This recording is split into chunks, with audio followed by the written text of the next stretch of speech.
Aujourd'hui, prenons le temps d'étudier la parole de Dieu, intitulée « Dieu Tout-Puissant et le monde de la foi ».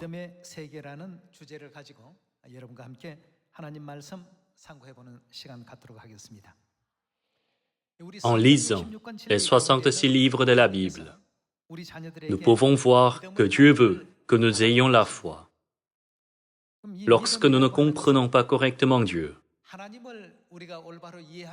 nous ne pouvons pas avoir la foi et elle ne peut pas se former en nous non plus. Tous les pères de la foi ont commencé à avoir la foi seulement après avoir réalisé correctement Dieu. Lorsque Dieu a demandé à Gédéon de sauver les Israélites des mains de Madian, Gédéon a répondu « Comment pourrais-je » Il n'a pas dit cela par humilité. Il a répondu de cette manière parce qu'au début, il n'y avait pas de courage ni de foi dans son cœur. Mais par la suite, Dieu lui a accordé la foi en lui faisant savoir et comprendre que Dieu est tout-puissant. Nous considérons peut-être que nous avons une bonne foi en pensant « Je suis en Dieu et j'ai la foi ». Mais si nous ne comprenons pas la toute-puissance de Dieu, alors nous ne pourrons jamais avoir la foi. Il n'y aura pas de foi dans nos cœurs. Cela ne sera que des mots. Si je vous demande, avez-vous foi en Dieu? Vous répondrez, Amen. Cependant, il y a certainement quelques membres qui ont une foi comme celle de Gédéon, avant qu'ils ne reçoivent Dieu complètement. Nous avons tellement de lacunes dans notre compréhension de Dieu. Parce que nous ne comprenons pas correctement Dieu, lorsque Dieu nous demande de faire quelque chose, nous avons peur et nous refusons. Cela s'est passé ainsi avec Moïse au début. Lorsque Dieu a dit à Moïse de guider les Israélites hors d'Égypte, il a dit « Ô Seigneur, comment un berger inutile comme moi pourrait-il s'opposer à quelqu'un d'aussi grand que le Pharaon? Ne sais-tu pas que je suis lent à m'exprimer ?» Frères et sœurs, lorsque Dieu nous confie une mission, il ne nous demande pas de faire le travail. En fait, il veut accomplir son œuvre par notre intermédiaire, n'est-ce pas? Celui qui nous a créés est Dieu. Et c'est aussi Dieu qui nous ouvrira le royaume éternel des cieux. Mais nous ne réalisons pas la grande puissance de Dieu. Pour nous, Dieu n'est qu'un objet de foi, ni plus ni moins. Alors que nous admettons, je crois en Dieu, je connais Dieu, nous avons eu une mauvaise foi parce que nous avons considéré que Dieu n'avait pas la puissance d'influencer ce monde. Aujourd'hui, soyons corrigés par les enseignements de Dieu. Gédéon et Moïse étaient pareils. Job n'était pas différent non plus. Dieu n'a-t-il pas reconnu et vanté Job pour sa foi? Dieu a dit, « Il n'y a personne comme Job sur la terre. Il est mon fidèle serviteur. » C'est pourquoi Satan l'a éprouvé. Alors, comment ceux qui avaient une foi faible ont-ils pu renaître par l'Esprit? C'est en reconnaissant correctement l'existence de Dieu. Alors comment ont-ils commencé à percevoir l'existence de Dieu, qui est magnifique et tout-puissant? Lorsqu'ils ont été émus et qu'ils ont senti dans leur cœur que Dieu était omniscient et omnipotent, à partir de cet instant, la foi a commencé à grandir en eux. Vraiment, Dieu a tout créé à partir de rien. Cette terre sur laquelle nous vivons et toutes les circonstances ont été créées par Dieu. Après cela, ils ont vaincu une armée de 135 000 hommes, avec seulement 300 hommes. En se fiant à la volonté de Dieu, ils ont pu conquérir la forteresse imprenable de Jéricho. Ils ont pu aussi invoquer la grande œuvre de Dieu, qu'ils ont traversée à sec, la mer Rouge. Et même le soleil s'est arrêté pendant presque un jour complet. Mais ce n'était pas parce qu'ils avaient eu la foi depuis le début. Au début, ils ont pensé, comment puis-je faire ça? Comment puis-je résoudre ce problème? Puis, la foi s'est formée en eux. Après avoir pleinement compris et profondément réalisé dans leur cœur que Dieu Tout-Puissant et magnifique, qui est capable de toutes les choses, était en train de les aider, alors Moïse, Josué et Gédéon ont commencé à changer.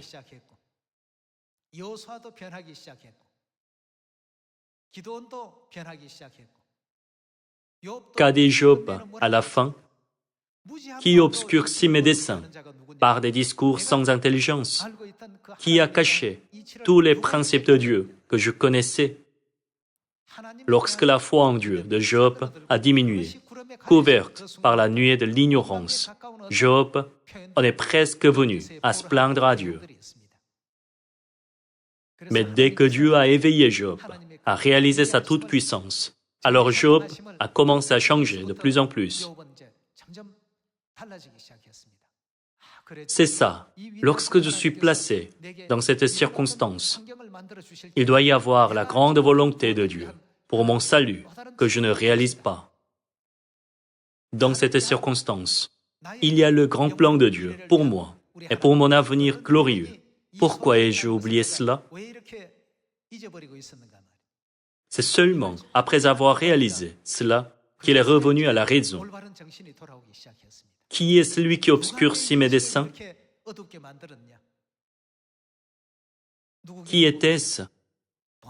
C'était Job. Job était fidèle au début, mais il a oublié l'existence de Dieu dans son cœur. Il a presque blâmé Dieu. Et il s'est plaint sans hésitation avec ses amis.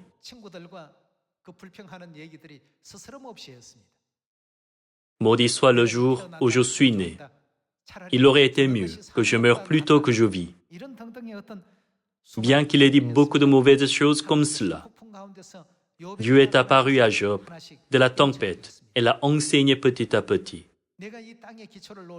Lorsque je fondais la terre, où étais-tu? Regarde toutes les créations de la terre. Qui a formé les dents puissantes de Béhémoth? Sais-tu pourquoi les autruches n'ont pas d'amour pour leurs enfants? Pourquoi elles pondent des œufs n'importe où? Et pourquoi elles n'ont pas d'amour maternel, laissant leurs enfants vagabonder librement? Sais-tu qui a suspendu la terre au-dessus du néant? Qui attire les gouttes d'eau et les réduit en vapeur pour former la pluie, puis la laisse couler des nuages? Job, as-tu fait cela? Où était-ce l'homme le plus sage de ce monde qui a fait toutes ces choses? Personne n'a fait cela. Alors, qui l'a fait? Dieu a enseigné à Job, une par une, que ses œuvres étaient toutes accomplies par Dieu, qui est tout-puissant. Par le passé, Job était plein de ses propres pensées, mais à partir de ce moment, il a commencé à se tourner vers les pensées de Dieu. Il a commencé à se tourner vers Dieu et a commencé à connaître Dieu. À partir de ce moment, la foi a grandi dans son cœur. Frères et sœurs, nous nous disons avec confiance, « Je suis dans la foi, j'ai la foi ». Mais nous avons tendance à effacer la toute-puissance de Dieu de nos cœurs et nous essayons de faire les choses par nos propres capacités. Nous pensons que tout peut être accompli avec nos propres capacités. Nous devons nous rappeler de Dieu. Celui qui sait que Dieu est tout-puissant est celui qui a la plus grande foi. Pourquoi Dieu Tout-Puissant a-t-il laissé une telle chose arriver à la famille de Job? La femme de Job, qui ne connaisse pas la réponse, a dit à Job, « Maudit Dieu, renonce à ta foi en Dieu. »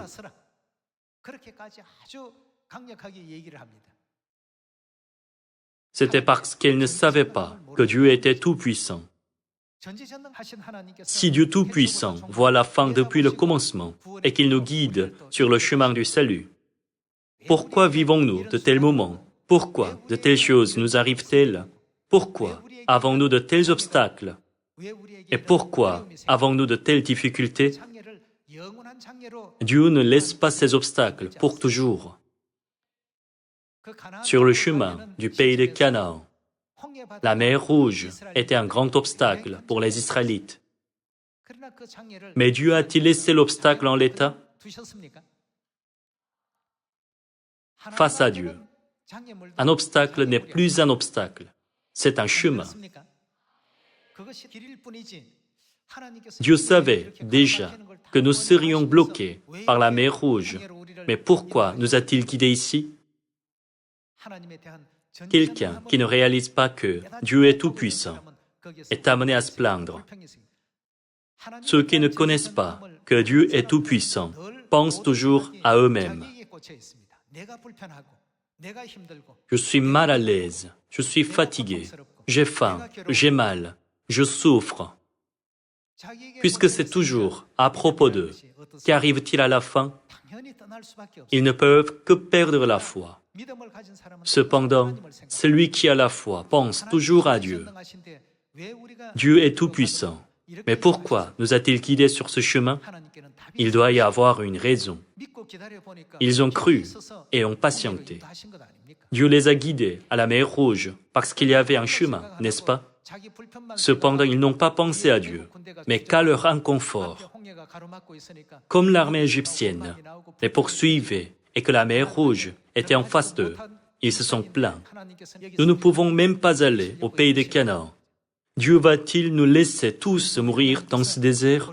C'est pourquoi Dieu a dit, dans la première épître aux Corinthiens chapitre 10, « Souvenez-vous du chemin dans le désert dans le passé, et ne faites pas la même erreur que vos pères. » Qu'est-ce qu'ils n'avaient pas? Ils n'avaient pas de foi. Ne pas avoir de foi signifie qu'ils ne croyaient pas que Dieu était tout-puissant. Même si Dieu les avait continuellement guidés, avec une colonne de nuée le jour et avec une colonne de feu la nuit, ils ne croyaient pas en Dieu. Frères et sœurs, nous devrions souvent faire sortir la foi de nos cœurs pour la laver, la recharger avec le Saint-Esprit et la remettre dans nos cœurs à nouveau. Regardons Hébreux, chapitre 11, et confirmons comment la Bible nous enseigne cela. Regardons Hébreux, chapitre 11, verset 6.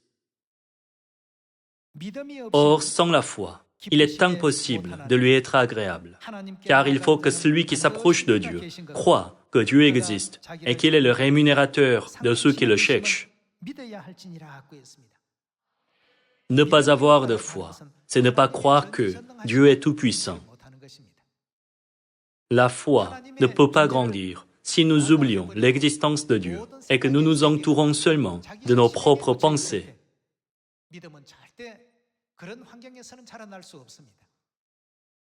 C'est seulement lorsque nous pensons à la magnificence et à la puissance de Dieu que nous pouvons vaincre une armée de 135 000 hommes avec 300 guerriers. Et que Dieu ouvre un chemin à travers la mer Rouge où il n'y avait pas de chemin. Lorsque nous avons la foi, nous pouvons voir de telles choses incroyables. C'est pourquoi il est écrit que sans foi, il est impossible de plaire à Dieu. Nous ne pourrons jamais plaire à Dieu sans foi. J'ai faim, j'ai soif, je suis nu. Si nous ne nous inquiétons que des obstacles devant nous, alors comment pourrions-nous avoir de la place dans nos cœurs pour voir la toute-puissance de Dieu? La foi ne peut jamais se former dans ce genre de personnes. Lorsque nous sommes mal à l'aise, que nous avons faim, que nous sommes affamés, lorsque l'obstacle en face de nous est notre priorité, pouvons-nous avoir l'opportunité et le courage de nous tourner vers Dieu? C'est pourquoi, qu'a dit Dieu à propos de ceux qui n'ont pas de foi? Or, sans la foi, il est impossible de lui être agréable, car il faut que celui qui s'approche de Dieu croit que Dieu existe et qu'il est le rémunérateur de ceux qui le cherchent. C'est par la foi que Noé, divinement averti des choses qu'on ne voyait pas encore, et saisi d'une crainte respectueuse, construisit une arche pour sauver sa famille. Si Noé n'avait considéré que sa situation, il aurait dit « Ô Dieu, comment peux-tu me demander de construire une arche alors que je suis si vieux? Je n'ai aucune compétence technique pour construire une arche, et je n'ai aucune idée de comment la construire. Et même si tu me le dis, c'est difficile pour moi de comprendre. Comment pourrais-je construire un navire aussi immense par mes propres capacités? Si Noé n'avait considéré que sa propre situation, il n'aurait pas pu mener à bien sa tâche. Les spécialistes disent que les gens avaient peu de techniques de construction navale et peu de capacités à cette époque. Donc cela a dû prendre entre 40 et 120 ans pour construire l'arche. C'était un travail qui a demandé beaucoup de temps et d'efforts. Bien que ce soit écrit d'une manière très brève dans la Bible, il l'a construite. Le processus complet a dû être un travail vraiment difficile et exigeant. Cependant, à qui Noé a-t-il pensé en premier avant de penser à sa propre situation? Il a pensé à la toute-puissance de Dieu. Pourquoi Dieu Tout-Puissant m'a-t-il commandé de faire ce genre de travail? Il doit y avoir une grande œuvre du salut pour mon avenir, dont je ne suis pas conscient maintenant.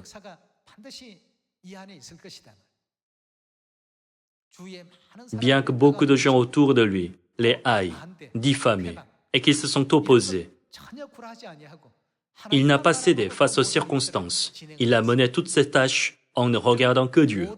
À la fin, malgré le jugement qui a causé la destruction par le déluge de l'humanité, l'arche de Noé est devenue un refuge pour le salut, n'est-ce pas? Une telle personne est celle qui a la foi. Regardons le verset 8. C'est par la foi qu'Abraham, lors de sa vocation, obéit et partit pour un lieu qu'il devait recevoir en héritage, et qu'il partit sans savoir où il allait. Comment Abraham a-t-il pu avoir une telle foi? Abraham a cru absolument que Dieu pouvait tout faire. Parce qu'il connaissait la magnificence et la toute-puissance de Dieu, il a pu obéir à Dieu, même s'il ne savait pas où il allait.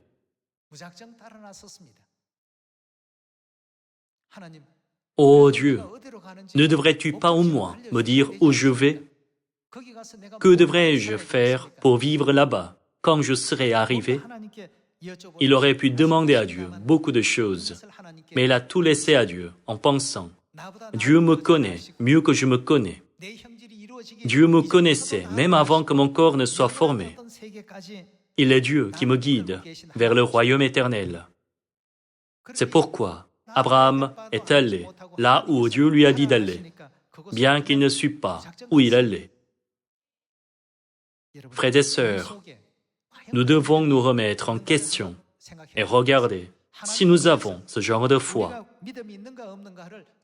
pour examiner si nous avons la foi ou pas. Nous devons nous demander qui est Dieu pour moi? Au lieu de recevoir simplement la parole de la Bible, Dieu est celui qui a créé le ciel et la terre. Si nous recevons la parole de la Bible avec notre cœur et que nous la croyons, alors la foi grandira certainement en nous. Lorsque la graine de Masada vieillie de 2000 ans a reçu de l'eau, elle a commencé à germer, puis elle est devenue un grand arbre.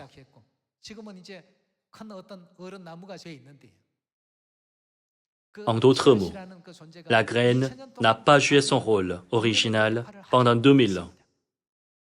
Il en est de même avec nous. Dieu a dit qu'il est impossible de plaire à Dieu sans la foi. Regardons quelques exemples dans le livre de Matthieu, chapitre 9. Matthieu chapitre 9, verset 27. Étant parti de là, Jésus fut suivi par deux aveugles qui criaient « Aie pitié de nous, fils de David !» Lorsqu'il fut arrivé à la maison, les aveugles s'approchèrent de lui et Jésus leur dit « Croyez-vous que je puisse faire cela ? Croyez-vous que je suis tout-puissant ? Oui, Seigneur, lui répondirent-ils. Alors il toucha leurs yeux en disant « Qu'il vous soit fait selon votre foi », et leurs yeux s'ouvrirent. Il est dit que toutes les paroles des 66 livres de la Bible ont été écrites pour nous enseigner, nous qui vivons en cette époque. En fait, Dieu a donné les 66 livres de la Bible comme un présent à son dernier peuple à l'époque du Saint-Esprit. Cependant, bien que nous voyions toutes ces choses, nous ne les réalisons et nous ne les sentons pas, bien que nous les voyions toutes. Dieu a dit dans Jean chapitre 12, « Je l'ai glorifié et je le glorifierai encore. » Lorsque Dieu a prononcé ces paroles, Jean a entendu correctement la voix de Dieu. Mais qu'en est-il de ceux qui étaient à côté de lui? Ils n'ont entendu qu'un bruit de tonnerre. Ils n'ont reconnu qu'un bruit de coup de tonnerre. Certains ont pensé, était-ce un ange qui nous a parlé?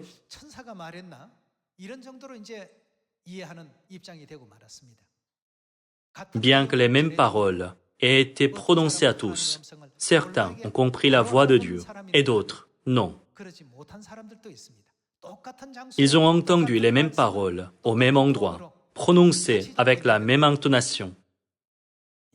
Dans Matthieu chapitre 9, lorsque Jésus a dit aux deux aveugles qu'il soit fait selon votre foi, leurs yeux se sont ouverts. Ils ont reçu un tel résultat gracieux parce qu'ils sont venus à Jésus avec 100% de foi, que Jésus était tout-puissant, n'est-ce pas? C'était pareil avec la femme qui souffrait d'une perte de sang. Regardons Matthieu, chapitre 9, verset 19. Jésus se leva et le suivit avec ses disciples. Et voici une femme, atteinte d'une perte de sang depuis 12 ans, s'approcha par derrière et toucha le bord de son vêtement. Car elle disait en elle-même, « Si je puis seulement toucher son vêtement, je serai guéri. » Jésus se retourna et dit, en la voyant, « Prends courage, ma fille, ta foi t'a guérie. » Et cette femme fut guérie à l'heure même. Ici aussi, qu'a souligné Jésus, il a voulu dire, « Lorsque je vois que vous avez ce genre de foi en vous, c'est plus qu'assez pour vous accorder une telle grâce. » C'est pourquoi il lui a dit, « Ta foi t'a guéri. » Frères et sœurs, nous devons réfléchir à pourquoi les récits des chemins que les pères de la foi ont suivis sont écrits dans la Bible. Cela signifie que nous devons avoir la même foi, n'est-ce pas? Nous devons avoir la même foi que Noé ou que celle d'Abraham. Lorsque nous avons la foi comme il est écrit dans l'Ancien et le Nouveau Testament, alors nous pourrons sentir la toute-puissance de Dieu. Sinon, nous porterons toujours le fardeau de la croix dans la souffrance. Nous marchons peut-être à contre-cœur, tout en pensant « Ah, le royaume des cieux est comme ça. Je pense que c'est un bon endroit. » Et plus le temps passe, plus nous sentons la douleur et l'agonie. D'un point de vue physique, le chemin que nous suivons, le chemin de la croix, est un chemin difficile. Cependant, ce chemin devrait être un chemin joyeux pour nos âmes. Certains marchent, peut-être, en sentant de plus en plus la douleur et la peine à mesure que le temps passe. Tous les membres des Sion qui sont ici aujourd'hui doivent réaliser encore et encore pourquoi notre Dieu, qui est tout-puissant, demeure avec nous en chair, et pourquoi notre Dieu tout-puissant mène l'œuvre de prêcher à 7 milliards de cette manière, alors qu'il pourrait le faire d'une manière plus facile. Il y a des choses que nous ne savons ou que nous ne comprenons pas encore. À l'université, il y a un système d'examen à obtenir pour passer en classe supérieure. Que se passe-t-il si nos notes sont au-dessous d'un certain niveau? Nous devons redoubler, de refaire les cours. En revanche, lorsque nos notes sont au-dessus d'un certain niveau, nous sommes admis en classe de niveau supérieur. De même, notre Dieu continue à nous donner plus de temps, parce que nous ne réalisons pas quelque chose et que nous restons au même niveau. Et c'est une année de plus. Bien que Dieu nous ait donné une année de plus, nous n'avons pas passé l'année parce que nous n'avons pas réalisé. Nous avions suffisamment de temps pour aller au royaume glorieux des cieux, avec notre Père et notre Mère céleste. Aujourd'hui, alors que nous gravons le monde de la foi dans nos cœurs, nous devons penser à la raison pour laquelle, parmi de nombreuses personnes, la grâce a été accordée seulement à la femme qui souffrait d'une perte de sang et aux deux aveugles à qui Dieu a dit qu'il soit fait selon votre foi. Il y avait beaucoup d'aveugles en Israël. Mais pourquoi Dieu ne leur a-t-il pas tous accordé la même grâce? Job, chapitre 22, verset 21. Attache-toi donc à Dieu, et tu auras la paix. Tu jouiras ainsi du bonheur. Reçois de sa bouche l'instruction. Et mets dans ton cœur ses paroles. Tu seras rétabli. Et si tu reviens au Tout-Puissant, si tu éloignes l'iniquité de ta tente, jette l'or dans la poussière, l'or d'Ophir parmi les cailloux des torrents, et le Tout-Puissant sera ton or, ton argent, ta richesse. Alors tu feras du Tout-Puissant tes délices, tu élèveras vers Dieu ta face. Lorsque nous levons notre visage vers Dieu, lorsque nous nous intéressons à Dieu, lorsque nous réfléchissons aux œuvres puissantes de Dieu une par une, c'était un miracle. Et ça, c'était aussi un miracle. De nombreux miracles nous entourent, mais parce que nos yeux sont fermés, nous ne les voyons pas. Parce que nous nous focalisons que sur nous-mêmes, ne prêtons pas toute notre attention à Dieu. Mais à présent, tu feras du Tout-Puissant tes délices. Tu élèveras vers Dieu ta face. Verset 27. Tu le prieras, et il t'exaucera, et tu accompliras tes vœux. À tes résolutions répondra le succès. Sur tes sentiers brillera la lumière. Vienne l'humiliation, tu prieras pour ton relèvement. Dieu secourt celui dont le regard est abattu. Ici, le point important c'est Dieu sera ton or.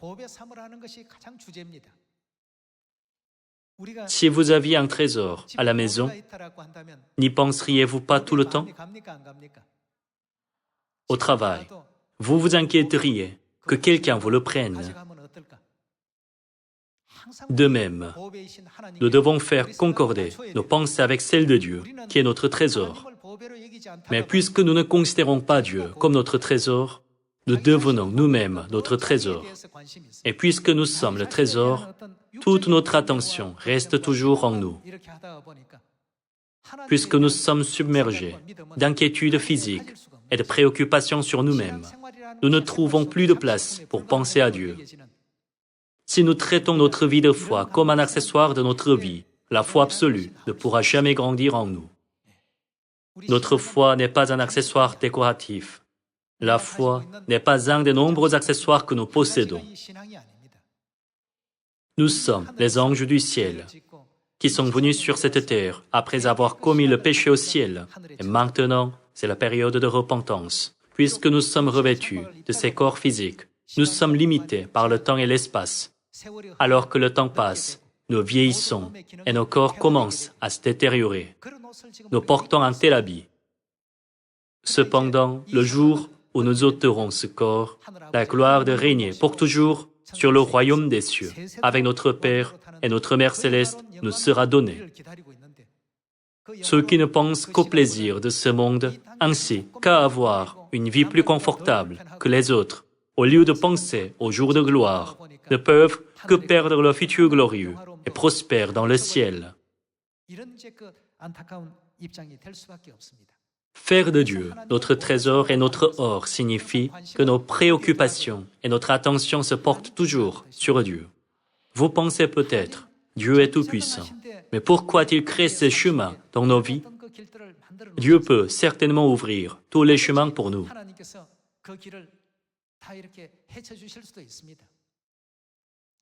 Lorsque des parents enseignent à leur bébé comment marcher, en fait, ça serait plus pratique pour les bébés si leur mère les portait où ils veulent aller. Mais bien que ce soit éprouvant, les parents leur enseignent comment marcher, leur disant de marcher d'ici à là. Les bébés pensent peut-être « Oh non, maman, c'est tellement difficile. Ce sera plus pratique si tu me portais. Pourquoi ne me portes-tu pas et pourquoi me demandes-tu continuellement de venir vers toi ?» Mais lorsqu'ils marchent avec des pas hésitants, leurs os deviennent plus forts et leurs muscles se forment. Nos parents spirituels savent comment cela fonctionne. Puisque notre père et notre mère le savent, ils mettent de petits obstacles et de petits désagréments ici et là dans nos vies.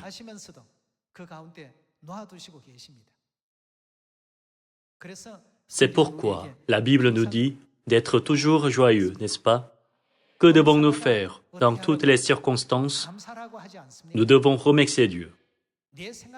Nous ne devons jamais mettre toute notre attention sur ce que nous voulons, en étant plein de nos propres pensées, en oubliant même ce que Dieu nous a demandé de faire. Nous devons accomplir immédiatement ce que notre Dieu Tout-Puissant nous dit de faire, n'importe quand et n'importe où, n'est-ce pas?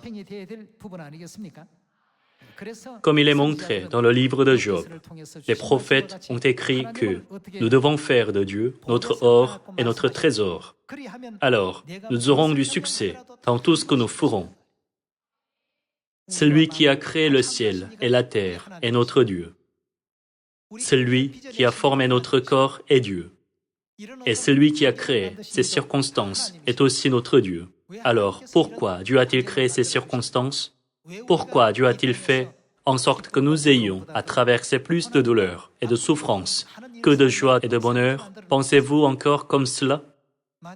Sans l'adversité, aurions-nous jamais pensé au monde éternel? Si ce monde était plein de joie et de bonheur, si tout allait bien et que rien ne manquait, aurions-nous jamais pensé à notre maison?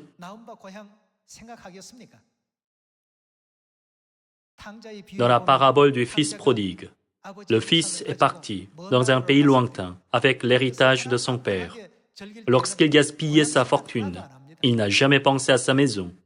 Cependant, lorsqu'il a commencé à être à court d'argent, ses amis l'ont quitté. Les gens ont commencé à l'ignorer et il s'est retrouvé seul. Et alors qu'il se trouvait dans une situation désespérée, où il désirait même manger dans les mangeoires des cochons, à quoi a-t-il pensé? Il a pensé à sa maison. Avoir une vie confortable est peut-être agréable, mais lorsque Dieu nous place dans la difficulté, Dieu nous enseigne à ne pas l'oublier et à ne jamais oublier notre maison spirituelle. Les circonstances contiennent cette grâce de Dieu. Regardons Genèse, chapitre 18, verset 10. L'un d'entre eux dit, « Je reviendrai vers toi à cette même époque. Et voici, Sarah, ta femme, aura un fils. » Sarah écoutait à l'entrée de la tente, qui était derrière lui. Abraham et Sarah étaient vieux, avancés en âge, et Sarah ne pouvait plus espérer avoir des enfants.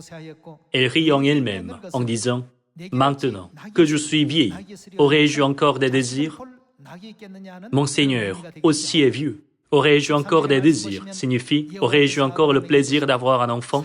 Verset 13. L'Éternel dit à Abraham, « Pourquoi donc Sarah a-t-elle ri en disant, « Est-ce que vraiment j'aurai un enfant, moi qui suis vieille ?» Selon la pensée humaine, c'était impossible pour Sarah de donner naissance à un enfant. Selon notre expérience sur cette terre, c'était impossible. Mais qui a dit ces paroles? C'était Dieu. Verset 14. Y a-t-il rien qui soit étonnant de la part de l'Éternel? Lorsque Dieu a dit, y a-t-il rien qui soit étonnant de la part de l'Éternel? Ces paroles ont fortement encouragé Sarah et Abraham à avoir une plus grande foi dans leur cœur. Et qu'en est-il de nous? Y a-t-il rien de trop difficile pour Dieu le Père et Dieu la Mère? Rien n'est trop difficile pour eux. Dieu peut tout faire, mais ils sont venus sur cette terre et ils se sont faits plus bas que les anges en apparence, parce que c'est la loi du ciel. Lorsqu'un pécheur va en prison sur cette terre, il doit y suivre des règles. Dieu est venu sur cette terre en acceptant de suivre les règles. Bien qu'il n'y ait rien que Dieu ne puisse faire, sa toute-puissance est restreinte par un accord. Y a-t-il rien qui soit étonnant de la part de l'Éternel? Au temps fixé, je reviendrai vers toi. À cette même époque, et Sarah aura un fils. Sarah était surprise et elle avait peur. Bien que ce ne soit qu'un court instant, lorsqu'elle a jugé les choses par son expérience de la vie, elle a oublié qu'il n'y a rien que Dieu ne puisse faire. Sarah mentit en disant « Je n'ai pas ri », car elle eut peur. Mais il dit « Au contraire, tu as ri ». Comme montré dans Genèse, chapitre 18, Dieu lui-même nous a enseigné « Y a-t-il rien qui soit étonnant de la part de l'Éternel ?» Mais lorsque la pensée que Dieu peut tout faire échappe à notre foi, nous montrerons notre manque de foi à Dieu, comme Sarah, même si ce n'était que pour un instant. Tout comme Dieu a dit aux 2 aveugles, qu'il soit fait selon votre foi, pour que toutes les œuvres de Dieu s'accomplissent gracieusement. N'estimons pas tout par nos propres capacités, mais considérons toujours Dieu comme notre trésor, en lui accordant toute notre attention. Dieu est-il vraiment capable de faire cette œuvre? Il peut certainement le faire. Pour notre Dieu, cette terre n'est qu'une goutte d'eau dans un seau. Ce n'est rien d'autre que de la poussière qui ne peut même pas être pesée sur des balances. Sur cette petite planète Terre, Père et Mère peuvent facilement changer la mer en terrain sec.